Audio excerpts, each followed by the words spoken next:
Este programa é uma produção independente e todo o conteúdo é de responsabilidade de seus idealizadores. Esse programa não é recomendado para menores de 14 anos. Atenção, emissoras, para o top de 5 segundos. 5, 4, 3, 2, 1.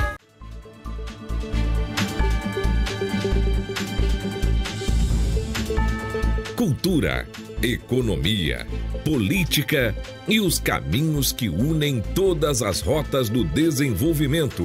Conexão Campina, com Edson Pereira.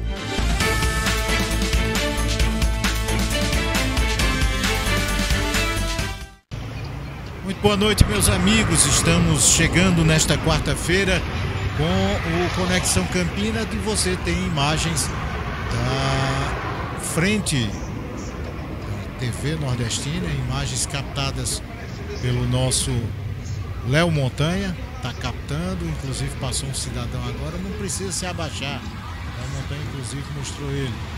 Isso é bom quando o cara vem com uma que não pode ser mostrado, de mão dada, e a mulher vem em casa, aí é bom. Cartão postal de Campina Grande, o Açude Velho, o Monumento Sesquicentenário e o trânsito em frente aos nossos estúdios Abílio José, da TV Nordestina, aqui direto de Campina Grande. Muito boa noite, eu sou Edson Pereira e chego conectando Campina Grande ao Brasil e o mundo, e desejando a você uma ótima quarta-feira. Muito boa noite. Estamos ao vivo a partir de agora, trazendo informação, notícias e entrevista. Mas você já sabe, você acompanha o Conexão Campina pelas várias plataformas, YouTube, Facebook e também pela rede Brisanet de TV, Brisanet canal 179 para assinantes. Mas tem outros caminhos para você acompanhar a programação da TV Nordestina e o Conexão Campina, que são canal 179 da Brisanet, tem também Sul TV, canal 179, cobertura internacional. Limax World TV, /TV Nordestina, também com cobertura internacional. TIP Brasil, são mais de 2.000 provedores parceiros para São Paulo, Rio de Janeiro, Espírito Santo e Paraná. MUD TV, parabólica digital para Piauí e parte do Ceará. A Stone TV, TV digital para provedores de internet em todo o Brasil. A NX Play, que é uma integração com plataformas de conteúdo Noggin e Paramount. E a Link Telecom, que é uma operadora de TV por assinatura para o interior de Minas Gerais. No YouTube, youtube.com TV Nordestina Oficial, são mais de 56 mil inscritos, mais de 7 milhões de visualizações, isso quando fizeram esse cartaz, viu? Quando fizeram esse banner, porque agora já ultrapassou em muito. Você acompanha também pelo Facebook, /TV Nordestina Oficial, e pelo portal Página 1 PB. Nós vamos agora ao ponto de vista. Ponto de vista com Edson Pereira. Oferecimento Colégio Autêntico. Bem, meus amigos, novamente eu desejo boa noite. No ponto de vista de hoje, eu quero ser até um pouco mais calmo, mais previsível em relação aos pontos de vista que eu venho fazendo, até porque eu já percebi que eu morro de medo de ser preso e morro de medo de cadeia. E nesse país em que vivemos, cadeia é para quem emite opinião, não é para quem puxa um revólver, mete uma bala na cabeça de alguém ou leva alguma coisa emprestada de alguém. É para quem emite opinião e que vai em contra o pensamento de quem comanda esse país. Mas não dá para não analisar o evento puxado por todo o Brasil, que foi o evento contra a PEC da blindagem.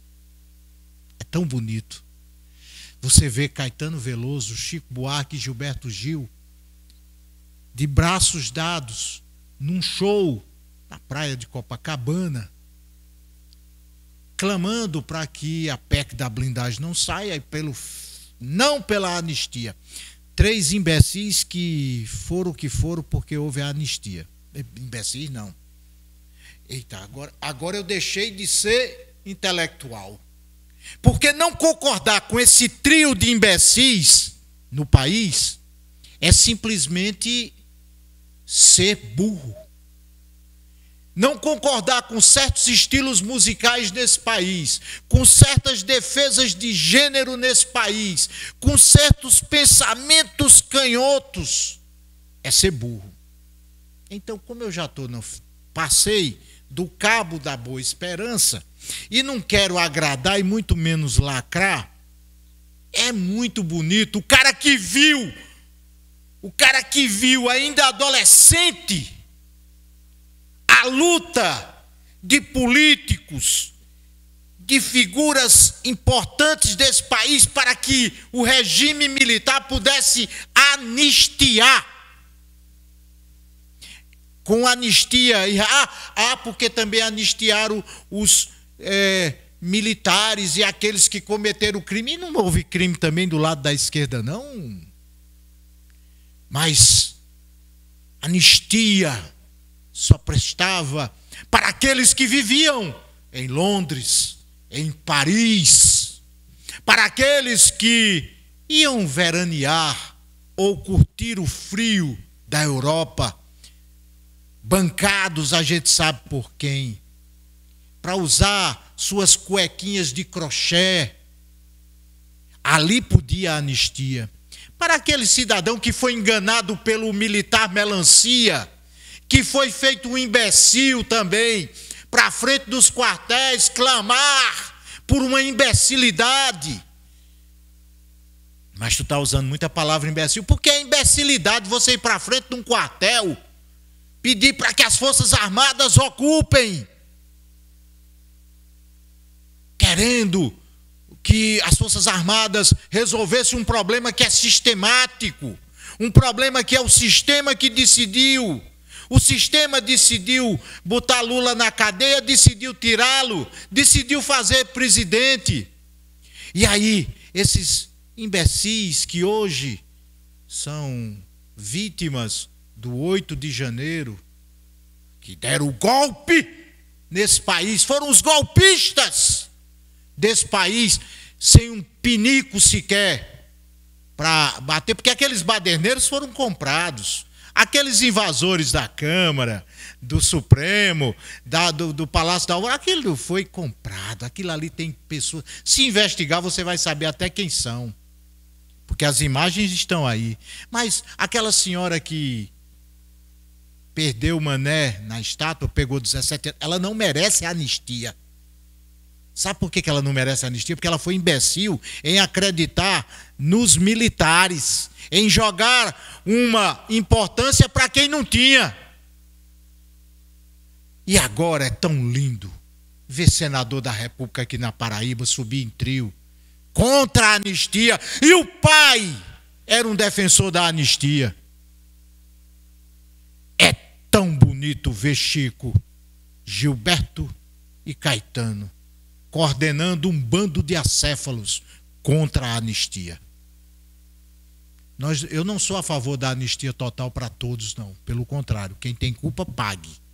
Agora, quem foi boi de piranha, não. Quem foi usado e quem está sendo usado nesse país, eu sou contra. Então, uma salva de palmas para aqueles que foram curtir os gênios da MPB. Música popular brasileira, que não agrada o popular, não agrada o povo, que só produzem a Lei Rouanet, que vivem de explorar a você e aos seus. Esse é meu ponto de vista. Ponto de vista com Edson Pereira. Oferecimento Colégio Autêntico.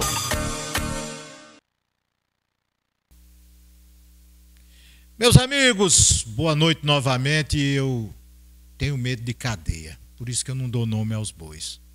Porque um dia eu vou dar nome aos bois. Eu não fui para frente de um quartel pedir que as Forças Armadas tomassem providência. De quê? Se eles fazem parte de um sistema. General criado na Nutella. Isso não existe.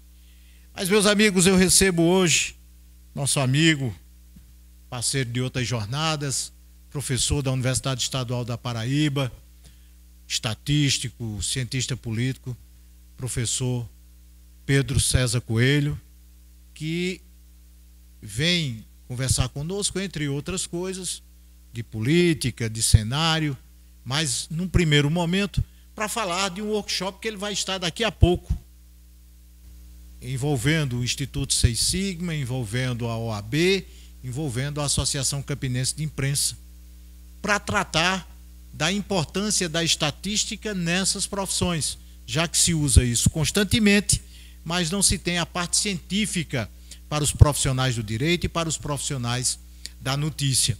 E, professor Pedro César, muito boa noite.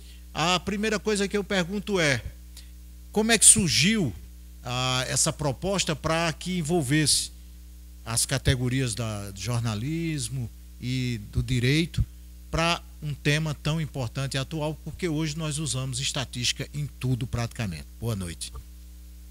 Boa noite, Edson.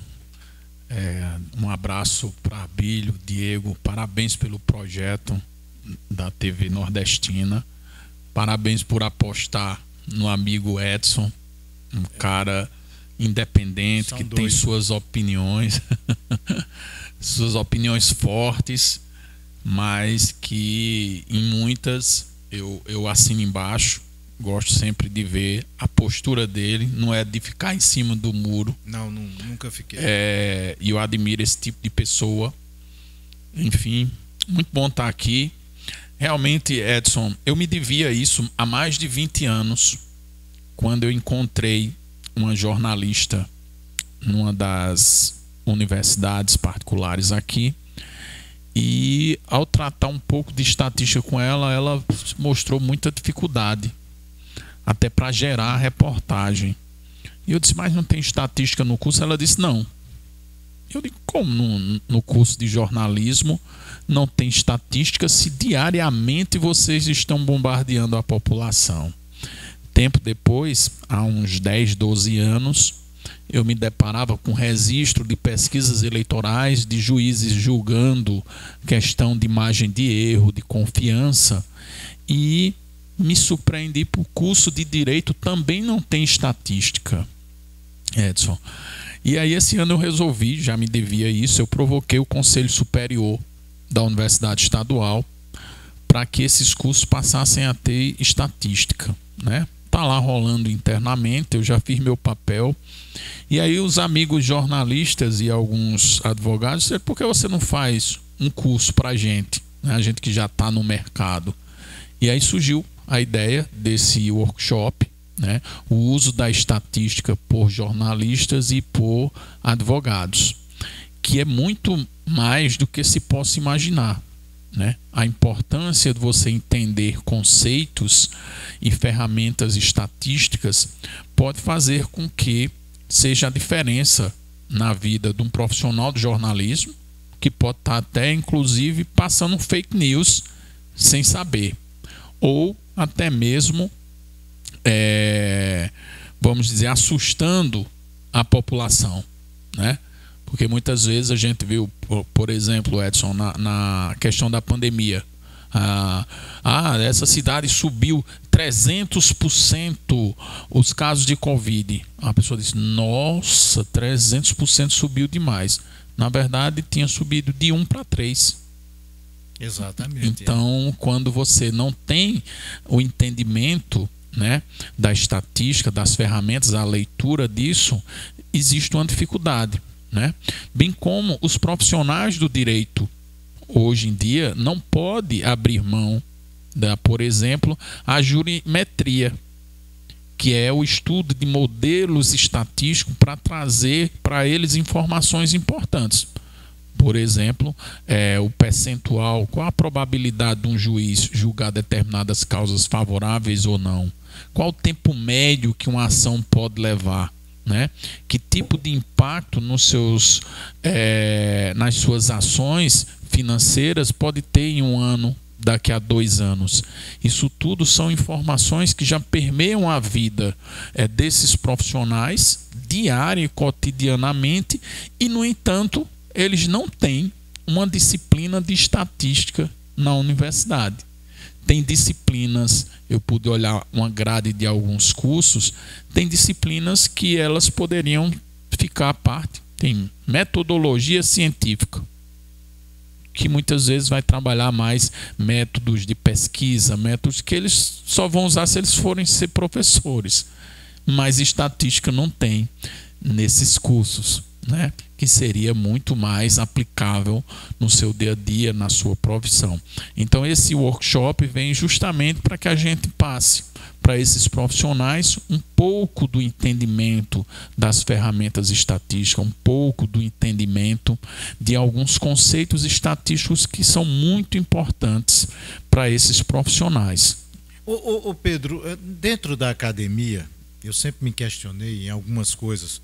Exemplo, a maioria dos cursos considera que o aluno, ao entrar na universidade, ele já domina todas as regras da língua portuguesa e domina toda a fundamentação da matemática. Eu não estou falando de um curso específico de letras e nem o curso específico de matemática, da qual inclusive você já deu aula e dá aula. Eu estou falando dos outros cursos em que o aluno vai conviver com, tipo, a estatística, e que é uma parte matemática muito importante, ou vai conviver com outras questões que precisa produzir a escrita, e ele entra totalmente despreparado para conviver com essas questões. A universidade, ela precisa se repensar em termos de conteúdos para a academia, principalmente com as tecnologias. Perfeitamente essa sua colocação. Se eu pudesse, né? O Japão, quando teve a história das bombas, teve um lado muito ruim, mas eu acho que teve o lado bom, porque zerou um monte de coisa e eles começaram de uma outra forma. Eu acho que a academia precisaria de ter uma bomba. Mas aí já imaginou, né? E começar tudo de novo, né? Porque muitas vezes tem coisas que estão fora da conexão com a própria realidade atual, e as pessoas... Um exemplo é a própria estatística. Não está no curso de jornalismo, não está no curso de direito. É surreal imaginar isso, porque são profissionais que vão se deparar o tempo todo com isso. Então ele precisava ter. Nos outros cursos, Edson, essa sua colocação é muito pertinente, porque eu dou mais aula fora do curso de estatística. Eu fui convidado a não dar aula no curso de estatística, você conhece um pouco da minha história. Então eu dou aula nos outros cursos. Eu tenho me deparado com alunos com dificuldade até de fazer uma conta simples usando o celular. Não é nem eles fazendo, é usando o celular. Eles fazem a conta, chegam até a desconfiar do resultado. Então, professor, é isso mesmo. E muitos acabam às vezes se perdendo. Não sabe onde a vírgula vezes 10 anda uma casa, ou essas coisas que a gente aprendia, sofria um bocado, mas que foram muito importantes no nosso desenvolvimento da aptidão com a matemática. Então, para a matemática já está complicado. Chega, desemboca na estatística, também já está complicado para essa turma toda. Eu imagino que é a questão também no português. E isso tem para mim uma questão fundamental. É que o nosso ensino está defasado aí pelo menos 20 a 30 anos. E uma das culpas é dessa turma que segue Paulo Freire. Começou a guerra. Quer ver? Tu sabe que quando me cutuca, eu não sei ficar. Para mim, toda a culpa dos problemas da educação brasileira, dos péssimos resultados da educação brasileira, está entrelaçado a Paulo Freire. Não é porque Paulo Freire pensou e imaginou isso. Ele tinha um ideal para um momento, para uma solução que se dava aquele momento. Pois é. Mas que não pode viver para sempre. Ele tem que ser um referencial mas ele não pode ser a base do que nós temos hoje. Nós temos um desafio grande. Nós estamos criando analfabetos funcionais. É impressionante, Edson. Tem. É impressionante. Cada dia pior. E eu não vi nada positivo na proposta de Paulo Freire, né? E eu falo muito dos alunos, eu pego alunos que vão ser professores. Eu digo, não sejam seguidores de Paulo Freire. Porque a proposta e para mim é de boa. E se quiserem discutir comigo, eu li Vygotsky, eu li Pestalozzi. Tá aqui o espaço para discutir isso. Eu li Vygotsky, eu li Pestalozzi, eu entendo o pouco que eu li. Eu entendo a cabeça de Paulo Freire quando o livro mais famoso dele é Pedagogia do Oprimido. Não trata educação, né? Não trata, é a antítese da educação. Quando você vai se rebelar contra seu professor, contra sua escola, contra seu pai, contra a sociedade, é a antítese do processo educativo, de você seguir determinados padrões e hierarquia. Quando dizem que mas ele criou um método, o método foi de um alemão que veio para Recife e ele pegou aquele método, no fundo ele roubou o método, né? E as pessoas dizem, mas ele é um gênio porque ele passou a aplicar no cotidiano das pessoas. Pestalozzi, no século XVI, XVII, já usava o cotidiano das pessoas para ensinar. Então não é nada do outro mundo o processo que ele trouxe. Agora, dentro desse pavimento, até de algo que você falou no início, nas suas reflexões, de um pavimento do esquerdismo, da ideologia, aí ele foi fantástico. E ele ganhou ressonância porque em outros países também tem pessoas dessa cultura, né?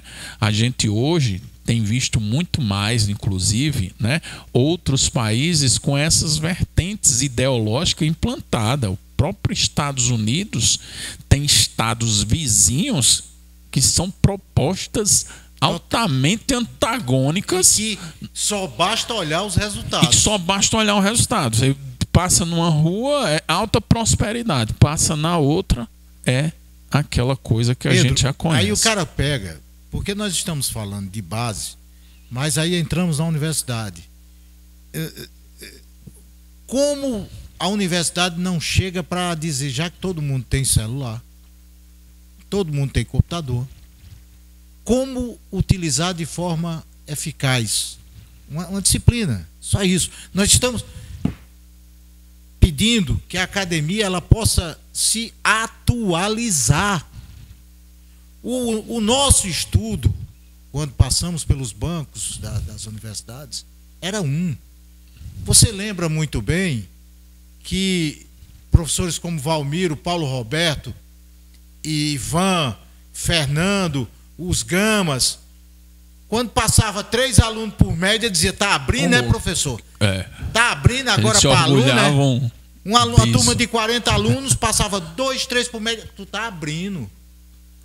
Passava 5, 6, depois de uma final, o cara dizia, tu não tá mais... Mas fazia o cara estudar. Eu não estou dizendo que é o ideal, mas eu estou dizendo que a gente vivenciou esse momento. Sim. Eu não entendo como é que a universidade produz tanto trabalho. Como é que o cara vai aprender só entregando trabalho quando a gente tem Ctrl+C, Ctrl+V? Então eu fico abismado com a academia que nós estamos vivenciando. E aí quando aparece um cara que propõe alguma coisa, ele é escanteado, ele é convidado a ir para outro canto para não dar trabalho aonde ele é para estar, né? Eu vivenciei isso na pele. Eu fui expulso do curso de estatística, Edson, porque eu aplicava um dos motivos, né? Claro, um dos alegados lá foi que eu aplicava prova em dupla para prova lá de estatística, prova de cálculo. E nunca tinham visto falar nisso, não tinha artigo científico nem nada. Depois que eu saí, eu fiz uma pesquisa em 6 universidades com várias turmas e o método que eu usei de avaliação em dupla proporcionava resultados 5, 10 vezes melhores do que o método tradicional. Eu tive artigos internacionais produzidos dessa forma, convites para apresentação em outros países, mostrando os benefícios que trazia quando você provocava uma avaliação em dupla, que diminuía as sensações negativas dos alunos e eles aprendiam mais. Antes, porque eu provocava que eles interagissem, eles aprendiam mais durante a própria avaliação. Mas eu fui excluído do curso. Quando foi agora há 2 anos que eu tive notícia de uma professora do curso de estatística que estava aplicando a avaliação em dupla. Aí eu digo, eu fui expulso do curso. 20, se fosse agora eu não era. Né? Eu estava 20 anos à frente. Hoje eu nem aplico prova escrita nas minhas disciplinas. São trabalhos que são realizados e acompanhados aula a aula. Porque e os alunos vão... isso. Pois é. É acúmulo de informações, análise de informações e conclusão de informações. Você não tem um trabalho estatístico momentâneo, não. É uma construção. Quem disse isso faz quase 50 anos. Foi Fischer, considerado o maior estatístico de todos os tempos. A forma de você ensinar estatística era através da análise exploratória dos dados. Até hoje, eu não sei em outros lugares, mas até hoje eu não vejo as pessoas ensinando assim. Depois da pandemia, com essa liberdade, eu passei a adotar isso.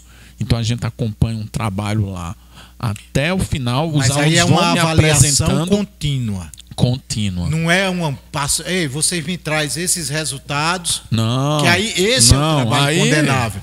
Mas a avaliação contínua é você do início ao fim. Exatamente. É um produto só. E aqui está falando um professor de 38 anos de sala de aula. Você avalia do bom dia até o boa noite. Você avalia do início ao fim. Porque ela tem camadas que são colocadas uma em cima da outra. Mas o que a gente está vendo aí é um absurdo. Outra coisa, as universidades, o professor está fazendo que dá aula, universidade pública, tem aluno aí que está reclamando porque no semestre assiste 3 aulas de um professor. Edson, só para tu ter uma ideia. Meu filho, há 2 anos, numa universidade particular, pagou estatística.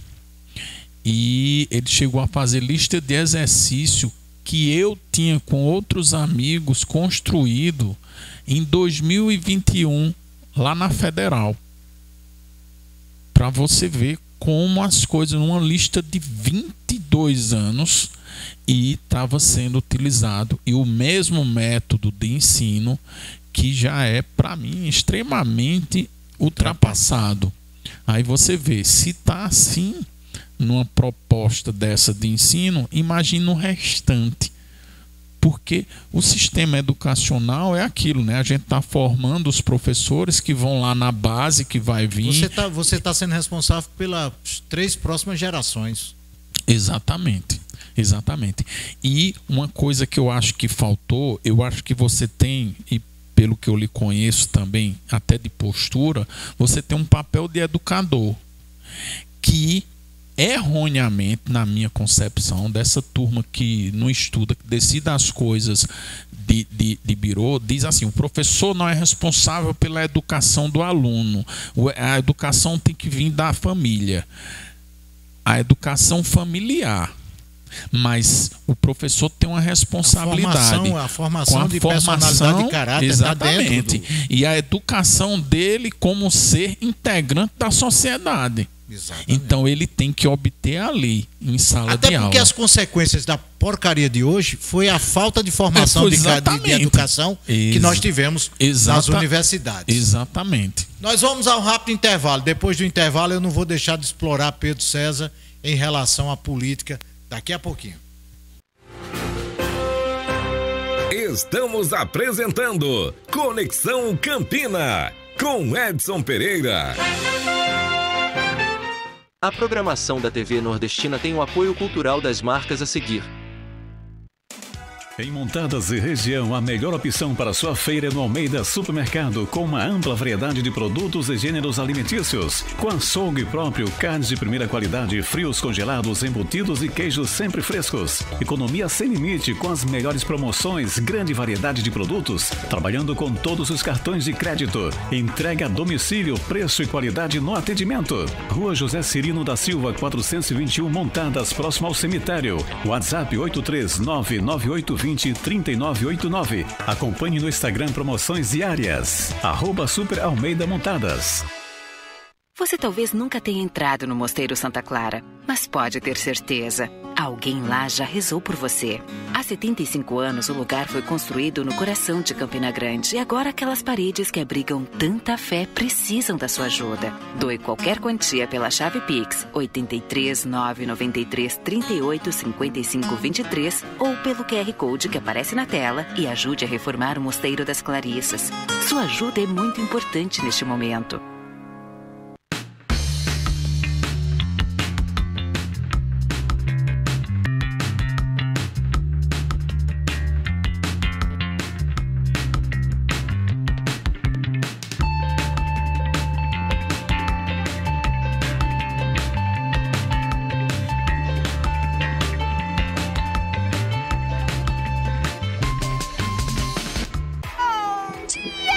Saber o motivo de tanta alegria? Essa dupla perfeita pra você. Assine o combo BrisaNet mais Netflix e tenha muito mais diversão. Vem, Bob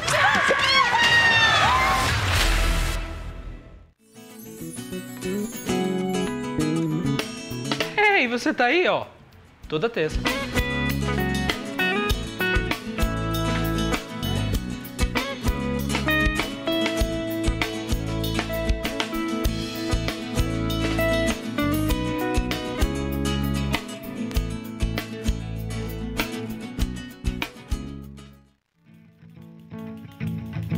Vou lhe contar que eu tenho algo pra dizer. repente eu vou fazer pra poder te explicar. Liga a TV e no instante vai saber a melhor programação carregada de emoção. E se quiser pode anotar. Tem podcast, tem música e alegria, tem notícia todo dia, tem forró e educação. Nossa cultura tão repleta e tão bonita, tem um mundo de Campinas sem sair do seu sofá. E nossa gente com orgulho nos ensina pela TV nordestina a cultura popular. E nossa gente com orgulho nos ensina pela TV nordestina a cultura popular. TV Nordestina, de Campina para o mundo.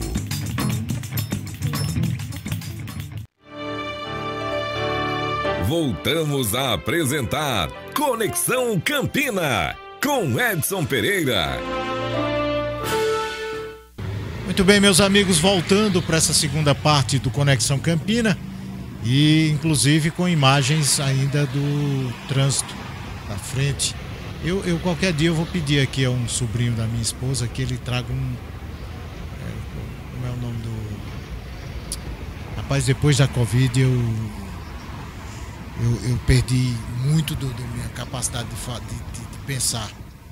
Um drone para pegar a imagem dessa imagem aqui à noite, da parte de cima do Açude Velho, e a gente colocar no ar ao vivo. Eu vou pedir a ele quando estiver aqui por Campina que ele faça isso por mim. E aí as imagens de Léo Montanha mostrando aí um trânsito relativamente tranquilo. Meus amigos, estamos nos estúdios com o professor Pedro César Coelho, professor da Universidade Estadual e também consultor do Instituto Seis Sigma, um dos mais respeitados institutos de pesquisa do Brasil. E Pedro, quando você participa conosco aqui, a gente não pode deixar de falar do quadro político, até porque, diferente de muitos, você analisa política pelo número, analisando número, é diferente de analisar pela paixão. Faltando pouco mais de um ano para as eleições da Paraíba e do Brasil, como é que você... Vamos começar pelo Brasil. Como é que você está vendo esse quadro tão difícil de se analisar, porque é tanta pesquisa uma em cima da outra, né? E para todos os gostos. Eu não sei de onde é que está rolando tanto dinheiro para fazer pesquisa. que uma hora o cara tá na frente, outra hora ele é imbatível, outra hora ele perde para qualquer um. E quando eu digo o cara é Lula, tem hora que ele ganha até de Deus se descer na terra. E tem hora que ele perde até para Satanás. Então não dá para entender. Como é que, pelos números que vocês fazem, como é que está esse quadro político nacional? Realmente, Edson, quando o assunto é pesquisa, é complicado para você analisar, né? Porque separar o joio do trigo é complicado nesse meio, porque, como diz você, como existe tanto dinheiro para se fazer pesquisa, né? E muitas vezes a gente não é nem provocado para se fazer algo, né, sério, embora tenha tanta credibilidade. Eu tenho acompanhado alguns números, Edson, recentemente até já soltei uma previsão nacional diante dos dados que eu analiso. Naturalmente eu escolho aqueles dados mais consistentes, eu testo, eu sei já analisar assim, determinados institutos têm um determinado alinhamento, né? Vou dar para falar do nacional, vou dar um exemplo local. Teve uma pesquisa recente, eu estava em João Pessoa e disse: ei, lá na tua cidade, acho que foi terça-feira, foi divulgada uma pesquisa. Eu fiz qual a empresa? Aí disseram, eu digo, não, nem se olha essa, né? Aí eu já disse assim, deve ter um tal candidato que foi candidato aqui que deve estar bem. Aí o pessoal diz, como é que tu sabe? Eu digo, já entendeu? Dos caminhos. Então sempre vai existir isso, porque infelizmente passaram a usar as pesquisas, né, como ferramenta de manipulação, que é um erro, né? A gente vai até falar no curso um pouco disso, para que determinados jornalistas que às vezes têm essa dificuldade de leitura. Então, se você for nas entrelinhas, você vai saber. Então, eu naturalmente uso algumas pesquisas, tem pesquisa séria no meio, né? Vou vendo as linhas de tendência, né? E é um fato de que eu até provoquei no meu canal, trouxe um vídeo que Lula chegou numa baixa agora na metade do ano de avaliação que não permite a ele reeleição. Então ele não tem mais tempo hábil para ele mudar a curva de aprovação. Mesmo com todas as bolsas? Mesmo com todas as bolsas, porque ali já está dentro do público dele também. Não são pessoas novas, entendeu, Edson? Então ele não consegue. Aí é aquilo, se você não souber o instituto que você está avaliando, tem instituto que ele já recuperou tudo. Exatamente. Inclusive, o que a gente percebeu nesse movimento, porque eu aprendendo muito com você, eu fico olhando quem são os institutos para... Aí houve a narrativa, a preparação, semana a semana, para que ele, chegasse essa semana agora com uma recuperação. Ele passou dos 50 pontos de aprovação. Quando a gente vai olhar outros, aí tá da mesma forma, não consegue emplacar, né? Exatamente, porque é assim, Edson, não existe essas mudanças que se criou no imaginário das pessoas, entendeu? Ela leva um tempo de reconquista, que às vezes é mais demorado do que o tempo de perda, né? Então ele já não tem mais tempo hábil para recuperar a aprovação necessária para ele concorrer bem à reeleição. Então Lula, a preço de hoje, lembra que a gente falava lá em 22 e 21, né?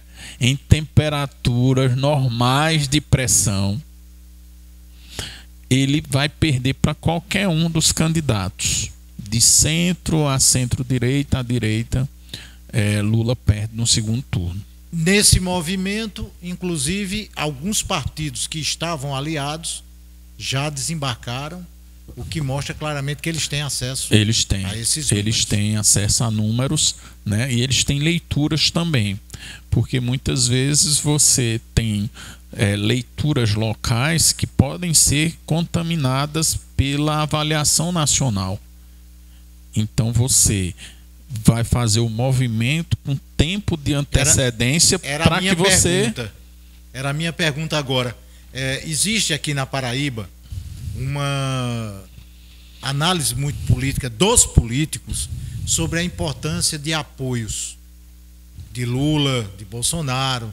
Inclusive, alguns brigam, trocam tapas para ter o apoio de Bolsonaro ou para ter o apoio de Lula. Essa política nacional vai influenciar a estadual? Vai, Edson. Minha leitura, né? Porque você sabe, eu leio muita coisa, além de lidar com números, eu lido com informações qualitativas, né? E ao longo do tempo eu fui adquirindo isso, de conseguir visualizar movimentos, né? E isso tem me ajudado a ser bem assertivo. Então não tem mais, por exemplo, vou dizer a você, se fosse aquele Pedro de 22 que ficou meio em cima do muro ali, meio que enganado, não vai ter espaço.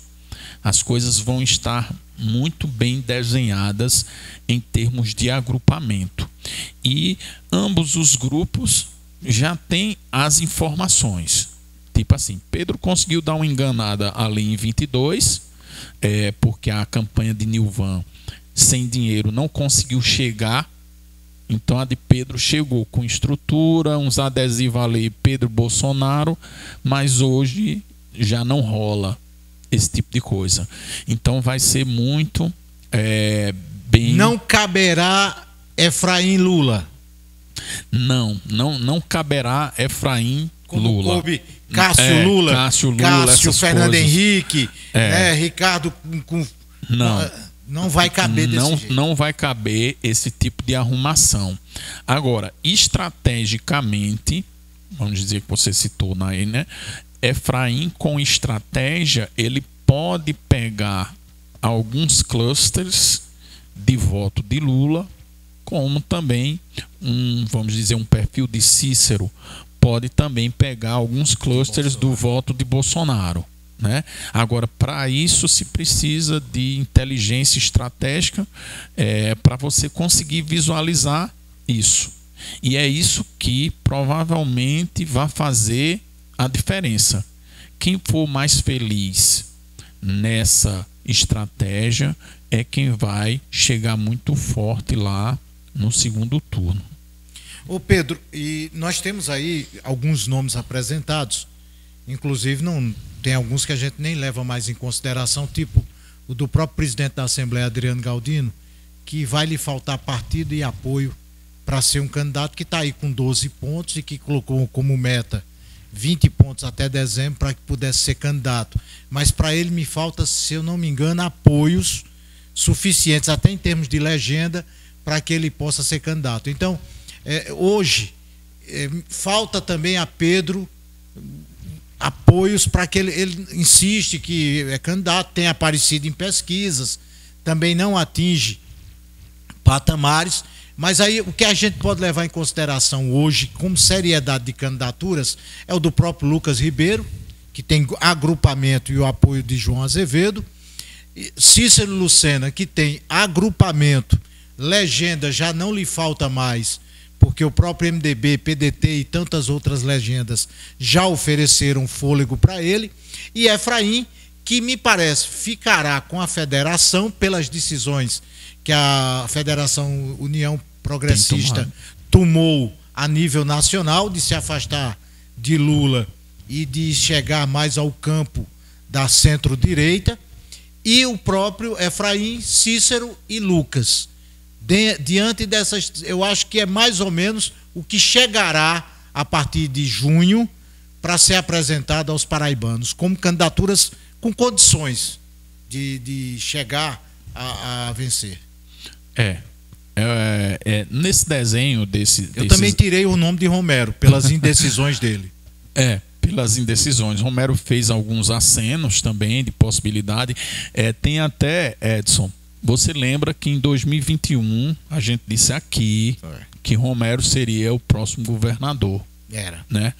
Você que deu um alvoroço na Paraíba todo, não esqueçam disso não, né? E eu ainda me chamaram para ter uma conversa em 22 com Romero, já perto ali do desembocar das eleições. E eu disse, Romero, ainda dá tempo. E em janeiro de 23, encontrei Romero num restaurante. Eu disse, e aí? Ele disse, você estava certo. Dava. Tanto que Pedro foi lançado de última hora e ultrapassou 1.100.000 chegou votos. muito perto, né? Chegou muito perto. Romero, com certeza, hoje seria o governador. Estaria planejando sua reeleição. E diante disso, nós temos um cara que é um foguete, não abre nem para um trem, partiu na frente, as oposições estavam nos campos, inclusive ele sem medo correu para um campo que lhe garante aí algo em torno de 20% a 25% do primeiro turno. Cícero também já tomou a decisão, e Lucas, que vem naquele patamar, que é o candidato do governador. Da forma que está desenhada, por exemplo, Adriano Galdino teria mais força do que o próprio Lucas. Se fosse o candidato do governador. Se fosse o candidato. Estaria muito melhor pontuado. Teria mais força. Mas também, assim, porque o povo brinca com percentual, né? Primeiro que ele nem está com 12. Aí dizer, até final do ano 20, como se fosse assim, né? Uma coisa simples. Eu acho engraçado. Inclusive, uma informação de bastidores, Adriano já está preparando a candidatura de reeleição. Só para que vocês saibam, a informação é essa, porque ele pediu voto a um pré-candidato a deputado estadual para que ele desistisse e que apoiasse a candidatura à reeleição dele. Pronto, já disse. Olha aí, Edson, sempre bem informado. Por isso que é bom vir aqui. Se apertar na justiça, aí eu digo o nome do candidato. Me disse. Aí eu acho que dos nomes que se apresentam, eu não vejo o Lucas com força. Já fiz até umas continhas ali, uns indicadores. Lucas não tem força de chegar. Acho que vai desembocar em Cícero e Efraim no segundo turno. Como diz você, eles são decididos, eles decidiram, eles estão querendo, eles estão se movimentando estrategicamente, cada um dentro daquele momento, que cada um é um momento diferente, né? Efraim tem um momento mais lá em Brasília, mais articulando. Cícero já está mais no front page de ir para o corpo a corpo, né? Já tem algumas legendas garantidas e apoios. Então eles vão provavelmente estar nessa disputa mais dura. A força de João, do governo João, me permita modificar. João não é político, João Azevedo não é político, mas o seu governo é um governo político. A força do governo João Azevedo dá um limite de transferência a Lucas que o garante no segundo turno? Não vejo. Primeiro que você até já disse assim, né? João não é político. Porque não é, ele não é. O cara que chega na mídia que o prefeito da capital está dizendo, eu sou pré-candidato a governador, mas eu voto em João. Aí ele diz, eu não quero o voto porque ele vota em veneziano também. Um homem desse não é político, rapaz. Assim, João tem esse fator. Outro fator é que eu acho que a avaliação de João é um pouco artificial, Edson. Eu tive analisando esses aspectos artificiais de avaliação de governos e existe muito. Quando os camaradas mexem aquelas variáveis não republicanas, se cria, né? Mas na hora do pega para capar, vamos dizer, Edson está com uma ótima avaliação, 60%, mas na hora do pega para capar cai para 40%. Esses 20% faz toda a diferença, né? Então João nem hoje tem a avaliação de pavimentar um sucessor, como a avaliação que tem hoje, eu ainda acho que é artificial, é menor. Então ele não tem a força. E não acho que o candidato Lucas ele ajude nesse processo de correlação. Porque é como se fosse assim, Edson é um grande prefeito, está com excelente avaliação, acima de 60%, ótimo e bom, beleza. Ele vai me indicar, Pedro, mas eu preciso ter as características para ganhar ressonância com o público de Edson. Não adianta ser qualquer um. Então eu não vejo uma ressonância nesse sentido. Tô entendendo. Então a pessoa olha ali... Ele precisa ter a parte dele para receber essa força. Para receber. Do tipo, o cara olha para João. Beleza, a gente disse que ele não é político, mas ele é técnico, né? Maduro, técnico, tal. Aí quando olha ajudou a receber o apoio de Ricardo. Veio pela parte técnica. Em alguns aspectos andou bem, outros não. Mas quando diz assim, aí João vai botar Lucas. Aí qual o perfil de Lucas? Lucas já é um jovem que não tem algo nessa similaridade de João para absolver. Ele vai ter que caminhar com as próprias pernas. Aí é onde separa os homens dos meninos. Que João teve uma dificuldade. João teve uma dificuldade de caminhar com as próprias pernas. Em 22. Em 22. Ele caminhou com o Ricardo sendo com Ricardo sendo a muleta. Foi Ricardo. Mas não votaram nem João, votaram no projeto. Isso. Né? Aí ele fez sua gestão e em 22 ele teve que caminhar com as próprias pernas. E foi difícil, mesmo tendo ali os 3, 4 anos de gestão. E tendo um adversário, na minha concepção, fraco. Sim.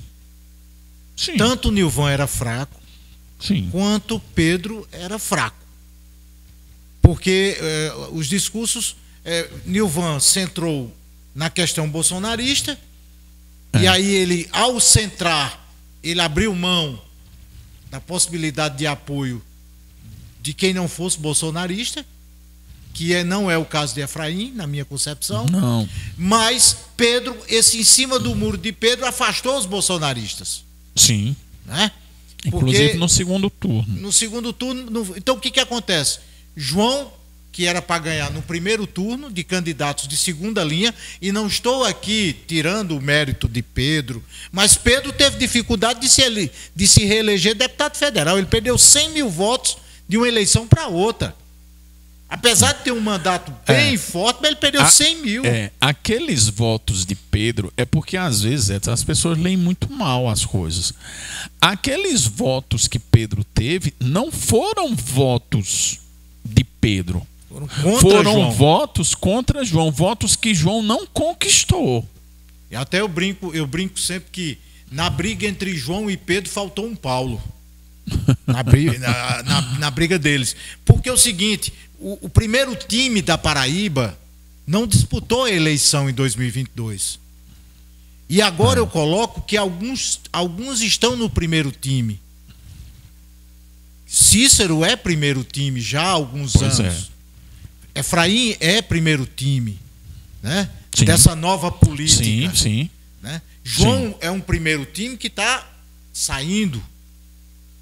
Então, nós temos a volta agora, da possibilidade das eleições do ano que vem, de atores principais voltarem a ser atores dessa minissérie que se vai ser a eleição. Porque em 22 eu não vi os principais atores lutando. Né? Teve mais disputa para deputado federal do que para governador. Né? Com certeza. E Pedro, a partir daí, nós observamos que alguns cenários estão mudando. Exemplo, a Paraíba vai perder 2 deputados federais, vai perder 6 deputados estaduais. Mas uma coisa que está acontecendo, que a gente olha pelos bastidores, vai ser talvez a eleição mais cara que a Paraíba já teve, pelo que se desenha. Né? E isso muda também cenários. Muda. Agora, Edson, eu acho que vai ser assim, sabe? Vamos dizer que tinham gastado R$10 e tinham conquistado 10 votos. Vão gastar R$20 e não vão pegar os mesmos 10 votos, vão pegar uns 7. Eu acho que esse vai ser o cenário, porque a cabeça do eleitor está mudando e o eleitor tem mais acesso à informação. Então essa história de prefeito que... O prefeito onde tiver é quem leva. Mas eu tenho ali pergunta. Se fosse assim, uma coisa que eu não estou percebendo, o bairrismo não está chegando em Lucas. A qualidade do voto de Campina Grande não colou em Lucas, ele sendo campinense. Campina Grande pode ter um governador novamente e ainda não colou. Mas é exatamente aquilo que eu disse das características de ressonância.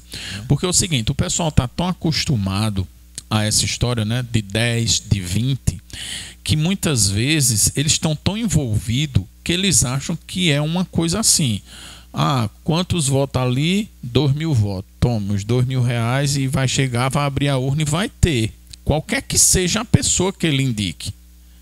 Então, se você vê o movimento do núcleo Ribeiro, está se movimentando como se fosse uma campanha para deputado estadual, deputado federal, mas para governo se precisa de parte de voto conceitual.